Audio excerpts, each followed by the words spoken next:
आज हम बात करेंगे सूफी संस्कृति और दिल्ली। एक प्रेम, आध्यात्म और इंसानियत की कहानी। कल्पना कीजिए, मध्यकालीन दिल्ली। एक और ऊंचे किले और शाही महल हैं, जहां सुल्तान सत्ता के फैसले ले रहे हैं।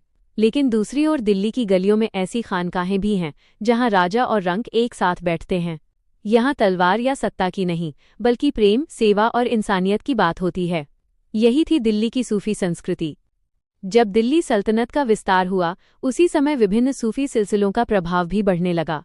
इनमें चिश्ती सिलसिला दिल्ली के सामाजिक और सांस्कृतिक जीवन में सबसे प्रभावशाली बना।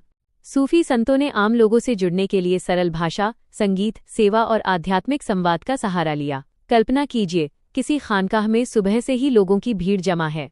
कोई अपनी समस्या लेकर आया है, कोई दुआ के लिए और कोई केवल भोजन की आशा में। यहाँ किसी से उसकी जाति, धन या सामाजिक स्थिति नहीं पूछी जाती। लंगर और सेवा की परंपरा ने खानकाहों को समाज के कमजोर वर्गों के लिए सहारे का केंद्र बनाया। समय आगे बढ़ा और दिल्ली की सूफी संस्कृति को सबसे बड़ी पहचान मिली हजरत निजामुद्दीन औलिया से। वे चिश्ती परंपरा के महान संत थे। उन्होंने शाही सत्ता से दूरी बनाए रखते हुए आम जनता के बीच प्रेम और मानवता का संदेश दिया। उनकी खानकाह में हर वर्ग के लोगों का स्वागत होता था।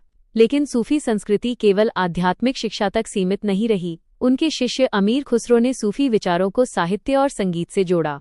कव्वाली, सूफी संगीत और हिंदवी फारसी सांस्कृतिक मेल ने दिल्ली की कला और भाषा को नई दिशा दी। इसी वातावरण ने आगे चलकर उर्दू भाषा और दिल्ली की गंगा जमनी तहजीब के विकास में भी योगदान दिया। कल्पना कीजिए, सदियों पहले की किसी शाम में निजामुद्दीन की खानकाह में कव्वाली की आवाज गूंज रही है। लोग आध्यात्मिक संगीत में डूबे हुए हैं। यह दृश्य बताता है कि संस्कृति केवल राजाओं के दरबारों में नहीं बनती, वह आम लोगों के बीच भी जन्म लेती है। आज भी निजामुद्दीन दरगाह, कव्वाली की महफिलें और दिल्ली की सूफी परंपराएं इस विरासत को जीवित रखती हैं। यहाँ आने वाले लोग केवल धार्मिक अनुभव के लिए नहीं, बल्कि दिल्ली की सदियों पुरानी सांस्कृतिक कहानी को महसूस करने के लिए भी आते हैं।